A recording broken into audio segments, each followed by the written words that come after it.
Good evening to all of you. आज हम unit number 3 में आपका जो चैप्टर है वो पढ़ेंगे। नेक्स्ट जो टॉपिक है वो पढ़ेंगे एस्पेक्ट्स ऑफ टीचिंग मैथमेटिक्स।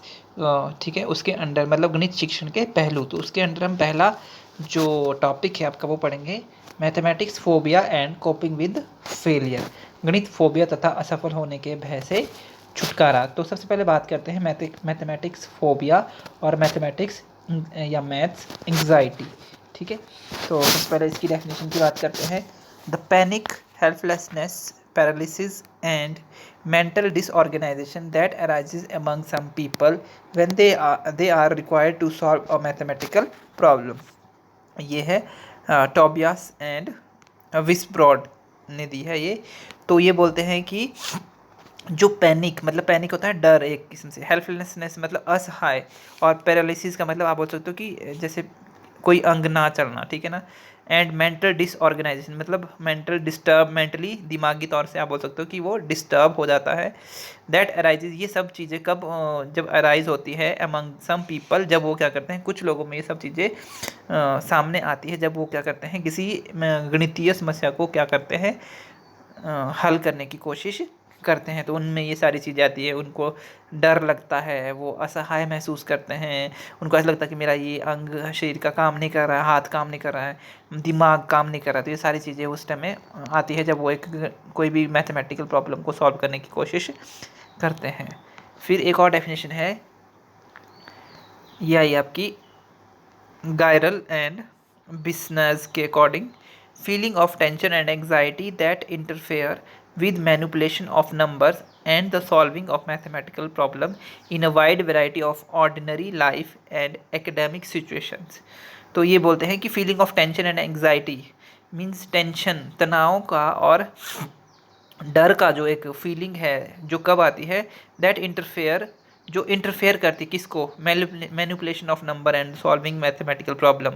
जो भी मैनिपुलेशन, नंबर को मैनिपुलेट करना है आपने और किसी भी मैथमेटिकल प्रॉब्लम को सॉल्व करना, तो उसको वो इंटरफेयर करती है मतलब डिस्टर्ब करती है एक wide variety of, in a wide variety of ordinary life and academic situation. जो भी हमारी एकेडमिक सिचुएशन होती है, मीन स्कूल लाइफ आप बोल सकते हो होती है, और जो हमारी वेराइटीज़ ऑफ ऑर्डिनरी लाइफ होती है, मीन ऑर्डिनरी लाइफ में भी हम यूज़ करते हैं। जैसे हमने डेली लाइफ में किसी चीज़ को सॉल्व करना है तो उन चीज़ों को ये क्या करती है, जो फीलिंग है हमारी टेंशन है और जो फीलिंग है और जो एंग्जाइटी है, इन चीज़ों को ये डिस्टर्ब करती है। मीन्स हमें जो भी डेली लाइफ में कोई भी मैथमेटिक्स से रिलेटेड प्रॉब्लम को सॉल्व करने के लिए मैथ्स का यूज जब हम करते हैं तो ये इन चीज़ों में बाधा उत्पन्न करती है। एक और डेफिनेशन है हेडफील्ड एंड ट्रूजिलो के according, mathematics has to do with a sense of discomfort with required to work on mathematics problem.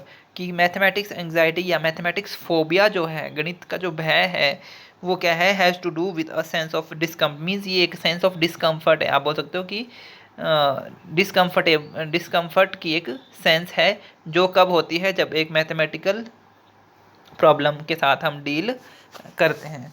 तो गणित फोबिया क्या है, एक जो भी मैथमेटिक्स जो फोबिया है वो एक नेगेटिव एटीट्यूड बच्चों में पैदा कर देता है। बच्चा क्या है, नेगेटिव दृष्टिकोण का हो जाता है, नकारात्मक दृष्टिकोण का हो जाता है, और उसको क्या लगता है कि मैं ये चीज़ें नहीं कर सकता। तो उसमें कुछ जैसे इसके कुछ लक्षण मैं आपको बताऊंगा। जैसे उसमें कंपन होनी शुरू हो जाती है, ठीक है, उसका हार्ट बीट बढ़ जाती है, बेहोशी आ जाती है, कंपकपाहट, ये आप इसको बोल सकते हो। तो आइए बात करते हैं इसकी करेक्टरिस्टिक्स की, कि इसकी विशेषताएं क्या है। मैथ अवॉइडेंस, गणित को आप अवॉइड करते हो, नकार देते हो। नॉइजिया का मतलब, नोजिया का मतलब है कि आप बोल सकते हो जी मिचलाना, मतलब जैसे उल्टी आने का, लगता है कि उल्टी आ रही है मुझे किसी चीज़ को। शॉर्टनेस ऑफ ब्रेथ मीन्स आप बोल सकते हो कि सांस रुकना। स्वेटिंग, पसीना आना। आइसोलेशन, अकेले रहना। लॉस ऑफ सेल्फ कॉन्फिडेंस, और आत्मविश्वास की कमी होना। तो ये इसकी कुछ विशेषताएं, आप उसको बोल सकते हो कि गणित फोबिया की क्या विशेषताएं हैं। लक्षण में भी आप इसको लिख सकते हो। मैथ्स एंग्जाइटी सिम्टम्स, जो मैथ्स फोबिया है उसके सिम्टम्स क्या है, तो इसके साइकोलॉजिकल सिम्टम्स है, मीन्स मनोवैज्ञानिक लक्षण क्या है। कन्फ्यूज़न, आप बोल सकते हो कि कंफ्यूज हो जाता है वो। लैक ऑफ कॉन्फिडेंस, आत्मविश्वास की कमी। पैनिक्स, स्ट्राइकन वरी मीन्स वो पैनिक हो जाता है, डर जाता है। नेगेटिव थॉट्स नकारात्मक दृष्टिकोण या नकारात्मक सोच। सडन मेमोरी लॉस और एकदम से सब कुछ भूल जाना। फिर आता है फिजियोलॉजिकल सिम्टम्स शारीरिक लक्षण। रैपिड हार्ट बीट मीन्स तीव्र गति, तीव्र हृदय गति। स्वेटिंग पसीना आना। नोजिया जैसे मैंने आपको बताया, जी मिचलाना। स्टमक डिसऑर्डर मीन्स पेट में आप बोल सकते हो कि गड़बड़ी होना। हेडेक्स सिर दर्द होना। ठीक है, ये इसके लक्षण हैं। तो मैंने आपको दो तरह के लक्षण बताए, साइकोलॉजिकल और फिजियोलॉजिकल। साइकोलॉजिकल हुआ मनोवैज्ञानिक, फिजियोलॉजिकल हुआ शारीरिक। ठीक है, तो इसके कॉजेज, इसके कारण क्या हो सकते हैं। जो गणित फोबिया है उसको बढ़ाने वाले कारक कौन कौन से हैं, तो इसके हैं बोल सकते हो जैसे इमोशन, एग्जामिनेशंस हो गया। ठीक है, आप बोल सकते हो कि जो एग्जामिनेशन है पीपल है और नेचर इन मैथ्स। तो एग्जामिनेशन का मतलब प्रेशर टू परफॉर्म वेल, कि अच्छा करने का दबाव। ठीक है, पीपल में क्या होगा, इंडिविजुअल जो एक व्यक्ति है वो भी है कि मैथ इज़ फॉर जीनियस। जो इंडिविजुअल क्या बोलता है कि सिर्फ मैथ्स क्या है, जीनियस के लिए है। लो प्रोफिशेंसी, कि इसमें प्रोफिशेंसी क्या है, लो है, कोई भी इसको अच्छे से नहीं कर पाता है एक आम आदमी। फिर एडल्ट पेरेंट्स क्या बोलते हैं कि मैथ इज़ हार्ड, कि मैथ बहुत टफ है। टीचर क्या बोलते हैं कि वेज ऑफ टीचिंग, उनके जो टीचिंग शिक्षण के तरीक़ों से भी, ये तरीका भी एक कारण है। अगर शिक्षण कोई मैथमेटिक्स टीचर है वो अच्छा नहीं पढ़ाता है तो बच्चों को ऑब्वियस सी बात है गणित से भय लगेगा। अगर कोई एक जो शिक्षक है गणित का वो अच्छे से पढ़ाएगा, आपकी कंसेप्ट क्लियरिटी को अच्छे से करेगा, तो कभी भी आपको गणित से भय नहीं लगेगा। Fears means math is difficult, वो भी यही बोलते हैं मैथ क्या है, डिफ़िकल्ट है। फिर नेचर इन मैथ्स, गणित की प्रकृति में आप बोल सकते हो कि टू मच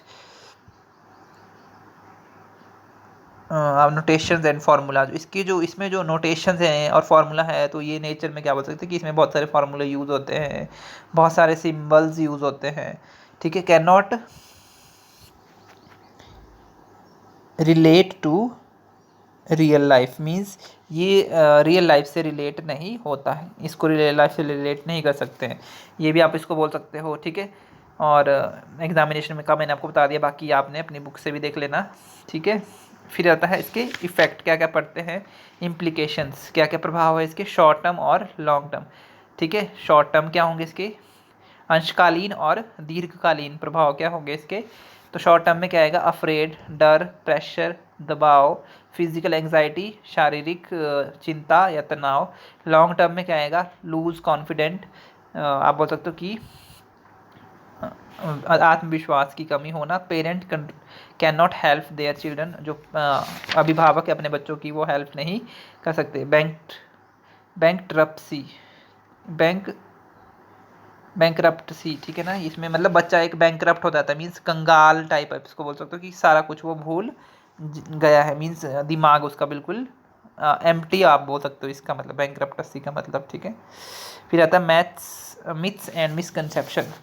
ठीक है, गणित के लिए प्राचीन व मिथ्या धारणाएं, कि मतलब पुराने टाइम में क्या बोल सकते थे कि गणित के विषय में क्या क्या गलत धारणाएं हैं। ठीक है, तो मिथ्स एंड मिसकंसेप्शन में क्या क्या आएगा आपका, कि aptitude for mathematics is inborn, कि जो मैथमेटिक्स के लिए एप्टीट्यूड है वो इनबॉर्न ही मीन्स जन्म से ही सबको मैथमेटिक्स जो है, जो मैथमेटिक्स का एप्टीट्यूड है, ठीक है, अभिरुचि है, वो क्या है, अभिरुचि आप बोल सकते हो या अभिवृत्ति जो आप बोल सकते हो वो क्या है, जन्मजात है। To be a good at mathematics you have to be good at calculating, अगर आपको गणित में अच्छा होना है तो आपको गणनाओं में अच्छा होना पड़ेगा। ये पहले की धारणाएं थी, और जो मिथ्स हैं आप बोल सकते हो कि मिथ्या तो धारणाएं हैं। Maths require logic not creativity, जो गणित है वो उसमें तर्क आवश्यक है, ना कि रचनात्मकता। In mathematics what's important is getting the right answer, what is important is getting the right answer, कि गणित में क्या जरूरी है, सिर्फ राइट आंसर निकालना। Man are naturally better than women at mathematical thinking, ये भी माना जाता है कि जो पुरुष हैं वो महिलाओं से ज़्यादा अच्छे हैं मैथमेटिकल थिंकिंग में। ठीक है, तो आप इसमें और भी बोल सकते हो कि गणित की अच्छी समझ होने के लिए गणितीय दिमाग means to understand better mathematics you should have mathematical mind. ठीक है ना, कि आपका माइंड क्या है, मैथमेटिकल होना चाहिए, ये भी आप बोल सकते हो। और ये भी बोल सकते हो गणित थका देने वाला विषय है, तो mathematics is a fatigue like subject, कि ये थका देता है। गणित मुख्य रूप से अंक गणित ही है, तो आप बोल सकते हो कि द मैथमेटिक्स इज एक्चुअली क्या है, एक नंबरिंग, आप बोल सकते हो कि नंबर रिलेटेड टू नंबर्स। गणित में तथ्यों का स्मरण, सूत्रों और पद्धतियों का ज़्यादा प्रयोग होता है, तो इसमें आप ये बोल सकते हो कि in mathematics memorisation formula, memorisation of facts, formulas and concepts are mostly use. तो ये 7-8 पॉइंट आप इसको बोल सकते हो। ठीक है, अब आता है इसके प्रिवेंशन। गणित फोबिया को या तथा असफल होने के भय से किस प्रकार छुटकारा पाया जा सकता है। तो छुटकारे के लिए आपके पॉइंट्स दिए हैं, किस तरह से बचा जा सकता है। स्टूडेंट्स, टीचर और पेरेंट्स, मीन्स अध्यापक, छात्र, अध्यापक और अभिभावक इससे कैसे कैसे बच सकते हैं। स्टूडेंट्स क्या कर सकते हैं, एक्सरसाइज मीन्स बार बार अभ्यास करके, मोटिवेट करके, the study way of study, पढ़ने के तरीके से। ठीक है, फिर टीचर टीचिंग मेथड से, अपने शिक्षण की तरीक़ों से, टीचिंग टूल्स जो टीचिंग एड, शिक्षण सहायक सामग्रियाँ हम ले रहे हैं उससे, एटीट्यूड्स अभिरुचियों से, और रिलेशनशिप संबंध, मतलब संबंध स्थापित करना एक सब्जेक्ट को दूसरे सब्जेक्ट से या डेली लाइफ से रिलेटेड करना। पेरेंट्स कैसे कर सकते हैं, मॉरल सपोर्ट, वो मॉरल सपोर्ट मीन्स बच्चों को मॉरल सपोर्ट दे सकते हैं, ट्यूशन्स लगा सकते हैं, और कोलैबोरेशन विद टीचर, और टीचर के साथ वो कोलैबोरेटिवली मतलब पार्टिसिपेट कर सकते हैं कि अपनी बच्चों की समस्याओं को टीचर से आप वो बोल सकते हैं कि टीचर से कह सकते हैं। ठीक है, तो ये कुछ पॉइंट्स थे जो मैथमेटिक्स फोबिया, उसके कॉजेज, उसके फीचर्स और उसके प्रिवेंशन के बारे में थे। So thank you students, that's all for today. Next हम मैथमेटिक्स लेबोरेटरी करेंगे नेक्स्ट लेक्चर में। Thank you and have a nice day.